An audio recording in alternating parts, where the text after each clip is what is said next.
Est-ce que pour les hommes, demander de l'aide, c'est naturel? Je crois qu'on devrait sérieusement se poser la question. Le désir d'être entrepreneur vient plutôt peut-être d'un trouble avec l'autorité. Je voulais vraiment être autonome, un désir d'autonomie. Puis une fois que tu as goûté à être ton propre patron, c'est dur de retourner en arrière. Démarrer une entreprise, quelle que soit l'entreprise, je pense que ça vient avec son lot de stress. Il y a une grande charge de responsabilité. On punch pas in, on punch pas out à la fin de la journée. C'est en plein tout le temps. On a toujours les pensées rattachées à ça. La meilleure façon que j'ai trouvé de gérer le stress, c'est d'aller une chose à la fois. Je dis, bon, ben, je suis en train de faire ça, on va accomplir cette action-là, ensuite on passera à l'autre action par la suite. Demander de l'aide n'était pas naturel pour nous, mais quand on arrive devant quelque chose qu'on n'est pas qualifié, qu'on est dépourvu un peu, je pense que ça vient un petit peu de soi, d'aller chercher, de questionner les gens autour pour aller chercher les ressources là, qui peuvent aider dans les points faibles qu'on a, les faiblesses qu'on peut avoir.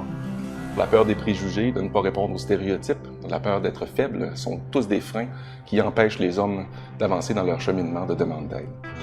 J'ai des faiblesses en comptabilité, en fiscalité, en choses comme ça. Moi, ce qui m'intéresse, c'est vraiment le plancher, faire la bière, concevoir le produit. C'est sûr qu'il a fallu que je m'entoure de gens là, qui pouvaient me conseiller. Vivre du succès, sur le plan entrepreneurial, tout le monde le sait. Ça prend des ressources, ça prend une équipe, ça prend des gens autour pour nous diriger, nous conseiller. Est-ce que nous, les hommes, sur le plan personnel, on voit cette démarche de la même façon? Je pense qu'il faut avoir assez d'humilité et de la confiance pour aller de l'avant et bien s'entourer dans son entreprise. Pour moi, demander conseil, mais c'est surtout d'avoir accès à la ressource. Souvent, ça peut être la gêne, ça peut être la ressource n'est pas nécessairement disponible. Je suis rendu à une étape qui me rend très fier, c'est l'impact aussi que j'ai sur ma communauté. Puis d'avoir bâti une entreprise qui me ressemble, puis qui peut transposer des valeurs aussi là, à travers ce que je fais, là, ce que j'aime faire au quotidien.